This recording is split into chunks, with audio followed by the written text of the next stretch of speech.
Hola a todos, yo soy Ramón Lozano. Bienvenidos a un nuevo episodio de este podcast donde vamos a hablar de los eventos más relevantes que movieron a los mercados financieros en Estados Unidos en la semana laboral que terminó el viernes 24 de marzo de 2023. En la idea de la semana vamos a hablar sobre Bank of America y en la sección educativa vamos a hablar sobre el Departamento del Tesoro.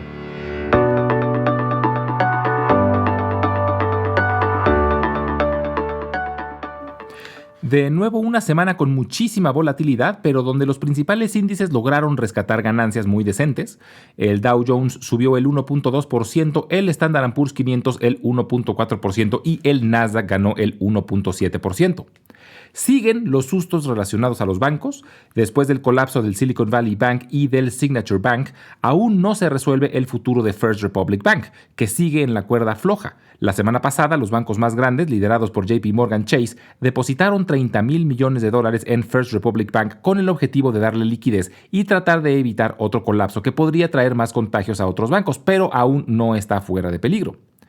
Por ahora, los problemas en Estados Unidos han sido en bancos medianos, no hemos visto problemas en los bancos mayores, pero a nivel internacional tuvimos sustos más grandes, principalmente el colapso de Credit Suisse, que era el segundo banco más grande de Suiza y uno de los 30 bancos considerados como bancos sistémicos a nivel global. Finalmente, con ayuda del gobierno suizo, el banco UBS, que es el más grande de Suiza, adquirió a Credit Suisse para salvarlo de la bancarrota. Y el viernes tuvimos otro susto con el banco más grande de Alemania, el Deutsche Bank, que vio sus acciones caer cerca del 15%, aunque luego recuperaron la mitad de lo perdido. Parece que lo que ocurrió con Deutsche Bank fue el miedo de que lo que ocurrió con Credit Suisse pudiera contagiarse a otros grandes bancos en Europa. Y en el pasado reciente, Deutsche Bank tuvo problemas financieros y ciertos escándalos similares a los de Credit Suisse. Esto hizo que los llamados default swaps, que son unos instrumentos que funcionan como seguro en caso de que una inversión salga mal, subieran mucho de precio. Y la subida del precio del seguro espantó a los inversionistas y por eso las acciones del Deutsche Bank cayeron fuertemente. Pero se recuperaron después de que salieron reportes que mencionan que la salud del banco alemán está en mucho mejor estado que el Credit Suisse. Y parece que solo fue un susto, pero aún hay mucho humo alrededor de esta nueva crisis bancaria y no sabemos cuánto vaya a durar. Por lo pronto, los gobiernos han estado dispuestos a intervenir para evitar una crisis mayor. La Fed tuvo su junta mensual y en conferencia de prensa su presidente, Jerome Powell, anunció la decisión de subir las tasas en 25 puntos base, lo que era ampliamente esperado, y mencionó que es posible que suban aún más, ya que no han visto una disminución significativa en la inflación. Aunque sí mencionó que están monitoreando de cerca los acontecimientos relacionados a los bancos, ya que dijo que esto puede provocar que se apriete el mercado crediticio, lo que ayude a reducir la inflación. Es decir, Powell espera que debido a la crisis de algunos bancos, estos ofrezcan menos créditos y por lo tanto haya menos liquidez en el sistema, lo que en teoría pondría menos presión sobre los precios. Además, la Fed mencionó que considera que los problemas de los bancos que han colapsado no representan un riesgo sistémico y que fueron más bien causados por malas decisiones de inversión de los directores de los bancos, pero que la Fed está dispuesta a actuar si ven un riesgo mayor para la industria financiera. Entonces, en realidad, la reunión de la Fed no causó mayor sorpresa. Pero curiosamente, el mismo día y a la misma hora dio una conferencia de prensa Janet Yellen, quien es la secretaria del Tesoro de los Estados Unidos, y espantó mucho a los mercados cuando mencionó que no tenían un plan para rescatar todos los depósitos a nivel nacional. El gobierno federal anunció que aseguró los depósitos de los dos bancos colapsados, el Silicon Valley Bank y el Signature Bank, pero no afirmó que todos los depósitos de todos los bancos estuvieran asegurados en caso de más colapsos bancarios. Y esto espantó mucho a los mercados. Actualmente, en los Estados Unidos hay una institución llamada FDIC que asegura todos los depósitos bancarios hasta por $250,000. El problema es que para muchos bancos esto representaría menos del 20% de sus depósitos, es decir, más del 80% de los depósitos no estarían asegurados. Por esta razón, los comentarios de la secretaria del Tesoro causaron mucha preocupación, pero al día siguiente salió a decir que el gobierno federal está dispuesto a hacer todo lo necesario para evitar una crisis bancaria mayor, por lo que los mercados se terminaron tranquilizando. Entonces fue una semana muy movida y con mucha información relacionada a la industria financiera, con algunos sustos grandes, pero que la bolsa logró sacudirse para terminar en territorio positivo. Algo que ayudó a que subiera la bolsa fue que bajaron mucho los rendimientos de los bonos del Tesoro. Y esto es normal. Cuando hay incertidumbre sobre la industria bancaria, muchos inversionistas sacan su dinero de los bancos y los resguardan en bonos del Tesoro, provocando que el precio suba y el rendimiento baje. Y cuando el rendimiento de los bonos baja, las acciones se vuelven más atractivas y suelen subir. Y por eso hay una clara relación inversamente proporcional entre el comportamiento de la bolsa y el del rendimiento de los bonos del Tesoro.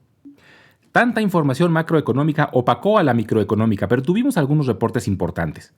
Nike reportó números mejor de lo esperado, aunque sus ventas cayeron en China, pero esperan ya una pronta recuperación gracias a la reapertura de la economía china.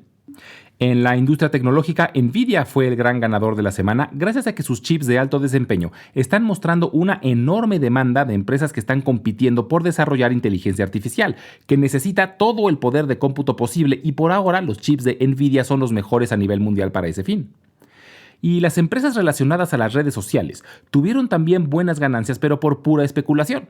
El director general de ByteDance, que es la empresa madre de TikTok, compareció ante el gobierno de los Estados Unidos debido a que hay mucha preocupación de que el gobierno chino esté usando la plataforma TikTok para obtener información confidencial de ciudadanos norteamericanos. Hay una gran especulación de que el gobierno de los Estados Unidos intente prohibir esta plataforma, lo que beneficiaría enormemente a plataformas competidoras como Facebook, Snapchat y YouTube. Esta semana probablemente siga siendo el sector bancario el que robe todos los reflectores, pero habrá también información relevante relacionada a la inflación. Se reportará el índice de gastos de consumo personal, que es uno de los indicadores favoritos de la Fed para medir la inflación porque muestra cambios en el comportamiento de los consumidores. Además de que habrá información relevante acerca del mercado laboral. Y finalmente, durante la semana vale la pena monitorear los reportes trimestrales de Lululemon, Walgreens, McCormick y Micron. Y también el de Paychex, que es una empresa que se dedica a procesar pagos de nóminas. Y será interesante ver si muestran un incremento importante en los salarios promedio o no, ya que ha sido uno de los aspectos que más ha presionado la inflación este año.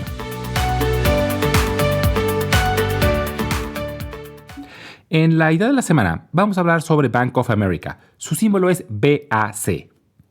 Bank of America Corporation es el segundo banco más grande de los Estados Unidos y el cuarto más grande del mundo. El banco originalmente se llamaba Bank of Italy, ya que fue fundado en 1904 por un inmigrante italiano llamado Amadeo Pietro Giannini en la ciudad de San Francisco, California.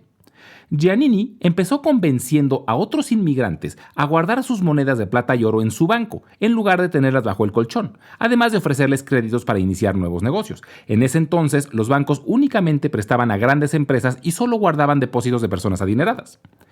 El Bank of Italy empezó a crecer y se volvió muy popular debido al gran terremoto de San Francisco de 1906, ya que empezó a ofrecer créditos a la palabra a personas y pequeños negocios que necesitaban recursos para reparar sus casas o edificios. Posteriormente, el banco empezó a crecer en el estado de California, ofreciendo créditos a pequeños granjeros y empezó a abrir sucursales en distintos pueblos. Con esto, fue el primer banco en el país en tener múltiples sucursales cubriendo todo un estado. En 1922, Giannini junto con otros inversionistas fundaron en Los Ángeles un nuevo banco llamado Bank of America, y 6 años después, Bank of Italy y Bank of America se fusionaron y mantuvieron el nombre de este último. A la muerte de Giannini, en 1949, el banco ya contaba con más de 500 sucursales y más de $6,000 millones en activos. Era en ese momento el banco más grande del mundo. Actualmente las oficinas corporativas de Bank of America se encuentran en Charlotte, Carolina del Norte, y su corporativo de banca de inversión en la ciudad de Nueva York. Cuentan con más de 1,600 sucursales y sus principales servicios son la banca comercial, banca de inversión y gestión de patrimonios. Según algunas fuentes, Bank of America tiene más del 10% de todos los depósitos bancarios en los Estados Unidos. En estos momentos, las acciones de todos los bancos, incluyendo las de Bank of America, están sufriendo de muchísima volatilidad debido a los colapsos de Silicon Valley Bank y Signature Bank, además de que First Republic Bank está en la cuerda floja. Esto sumado a las crisis de bancos internacionales como Credit Suisse y Deutsche Bank.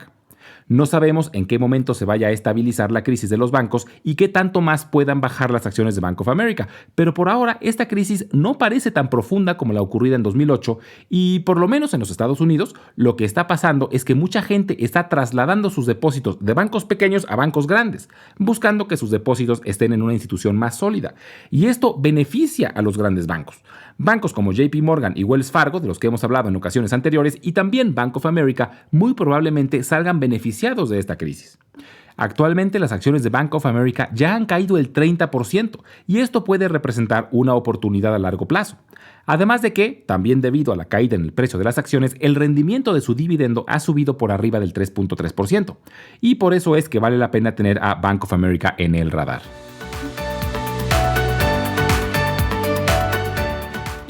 En la sección educativa del día de hoy, vamos a hablar sobre el Departamento del Tesoro de los Estados Unidos.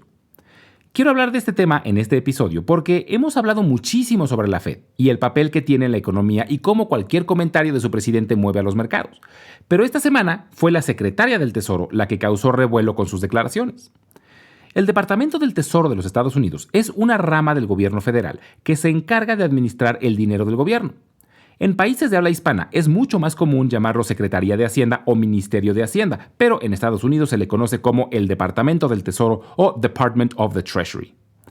El Departamento del Tesoro fue creado en 1789, el mismo año que George Washington se convirtió en el primer presidente de los Estados Unidos, y el primer secretario del Tesoro fue Alexander Hamilton, quien fue asistente particular de Washington antes de la independencia. Actualmente, la cabeza del Departamento del Tesoro es la secretaria Janet Yellen, quien, interesantemente, fue presidenta de la Fed mientras Barack Obama era presidente.